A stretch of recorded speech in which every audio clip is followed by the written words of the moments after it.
This is Matador News, and these are today's headlines. In India, deadly floods leave thousands stranded.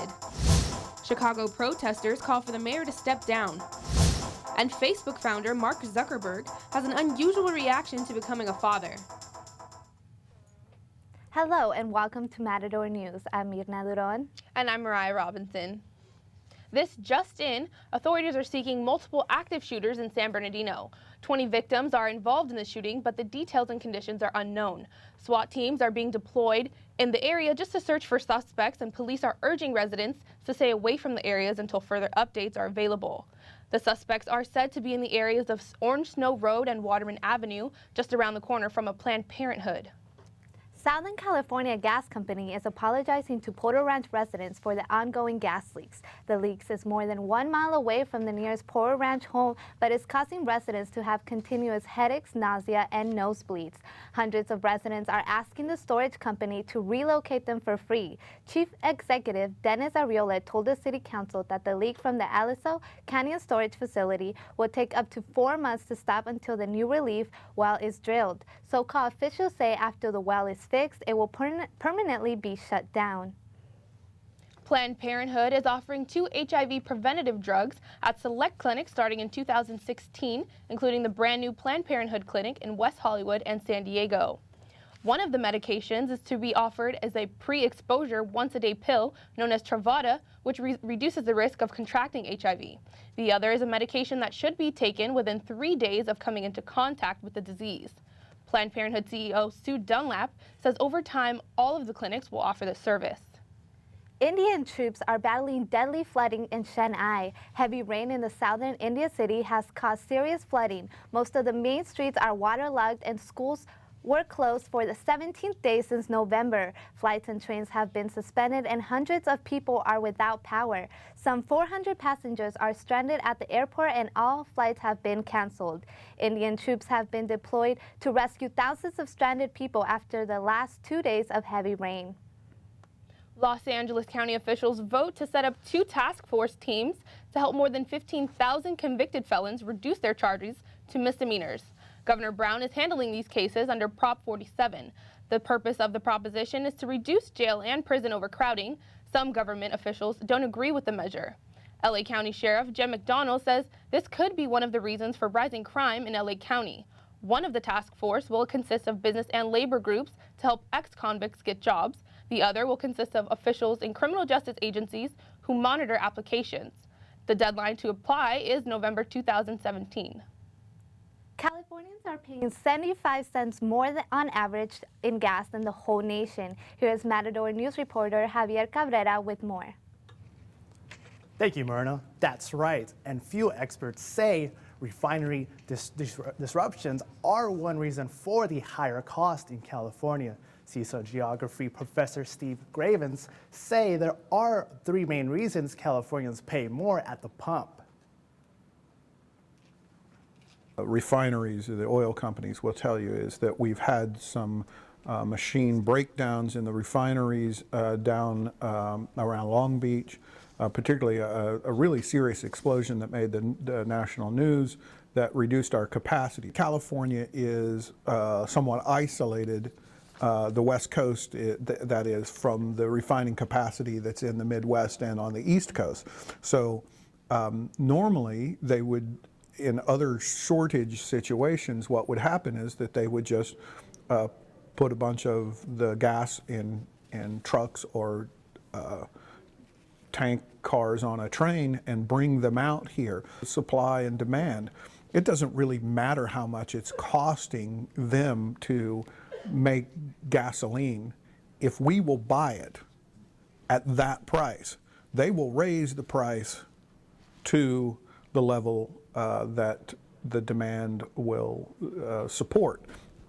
And so if they raise it to $5, what are we going to do? At that point, the demand may fall and it starts to cost them money, but as long as they're selling gas, they have no incentive to lower the gasoline prices.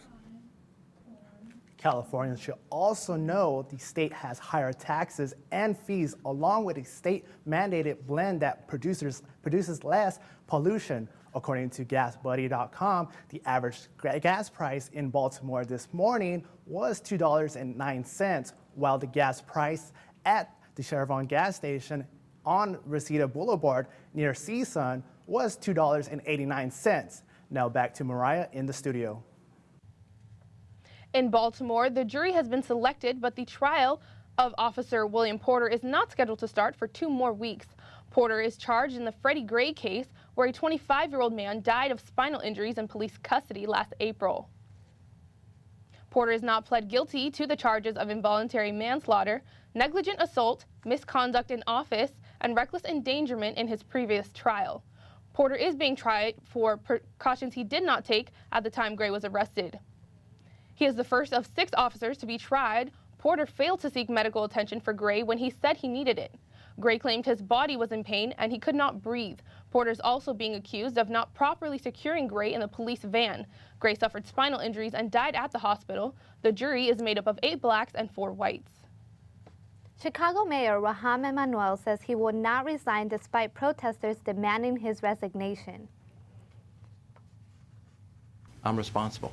I don't shirk that responsibility. I have taken certain steps prior to this date. I'm taking steps today. As I told you, this is a work in process in finding a solution. It's not the end of the problem. It's the beginning of the solution towards the problem.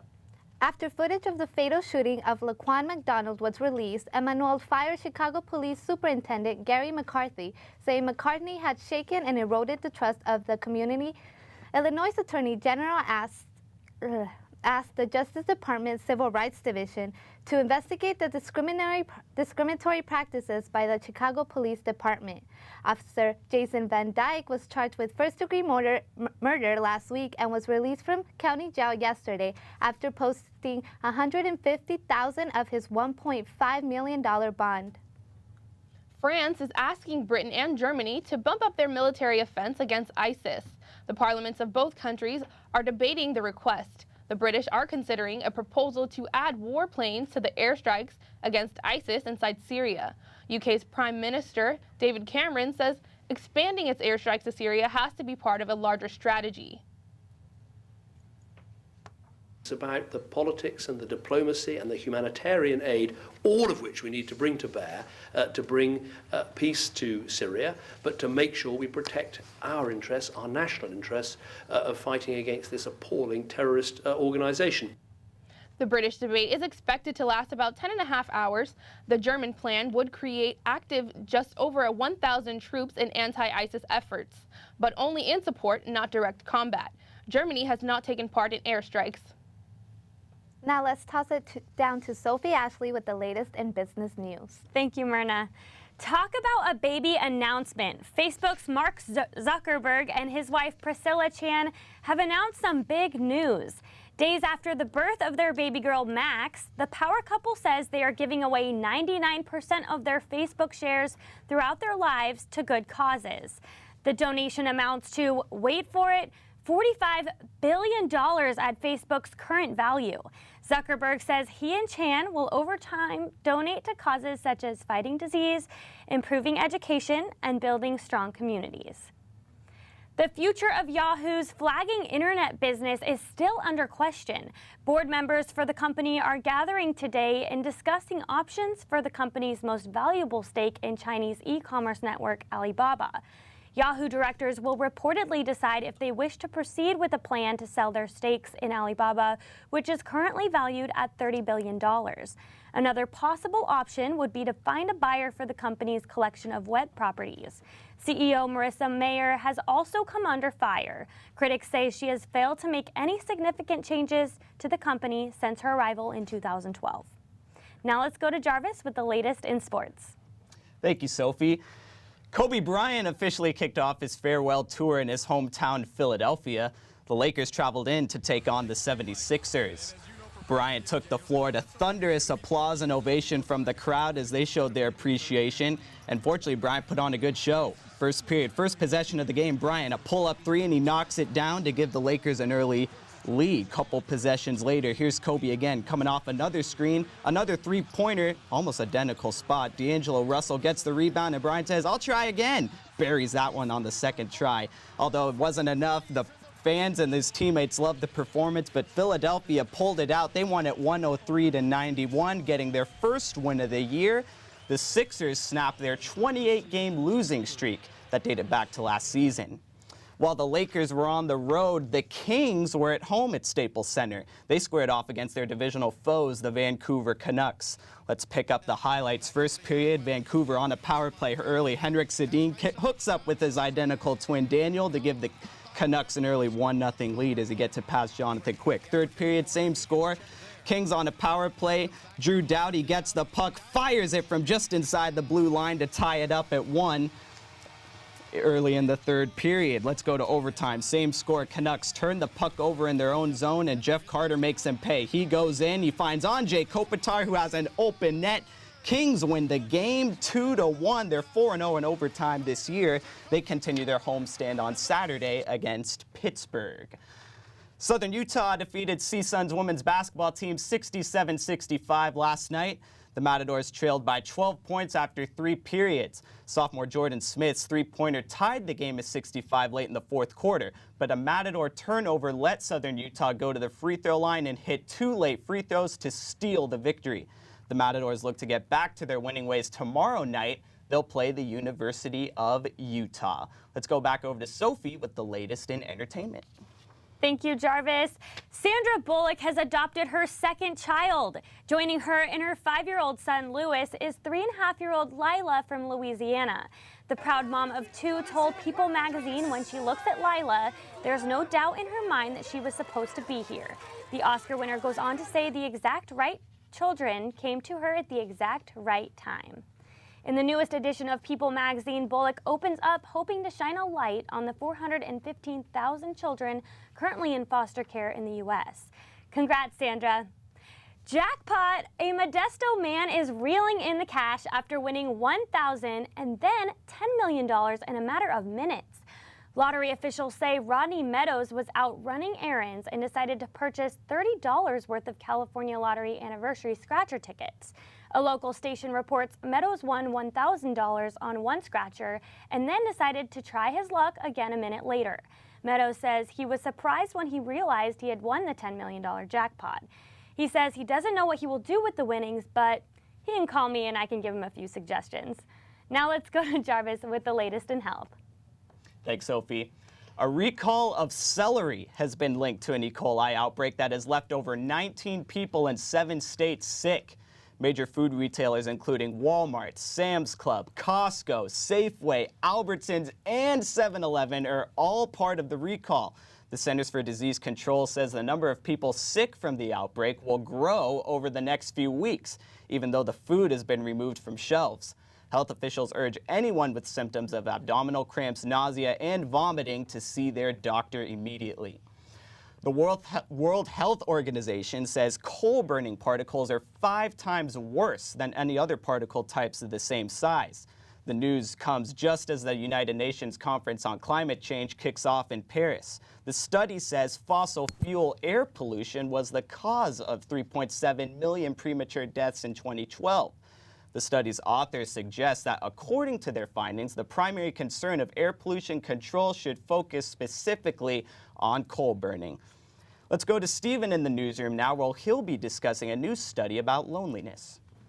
Thank you, Jarvis. Do you remember when birthday girl Britney Spears said, "My loneliness is killing me"? Well, I must confess, she may have been right. A new UCLA study says that loneliness can bring a person's immune system down.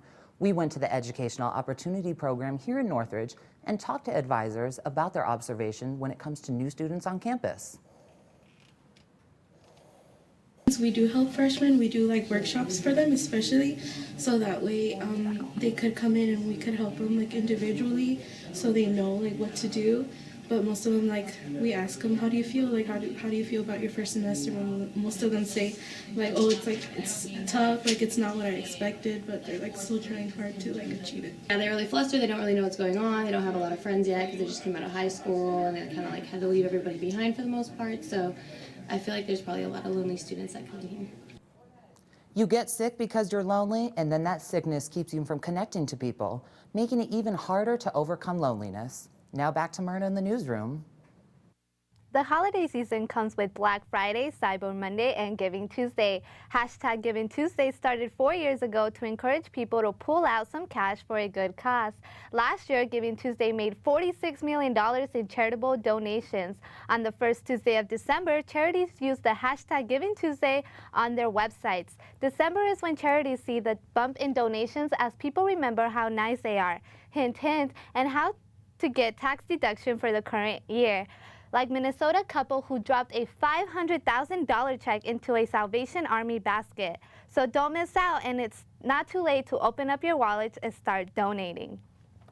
Thanks for tuning in today. I'm Mirna Duron. I'm Mariah Robinson. I'm Sophia Ashley. And I'm Jarvis Haren. Have a great weekend.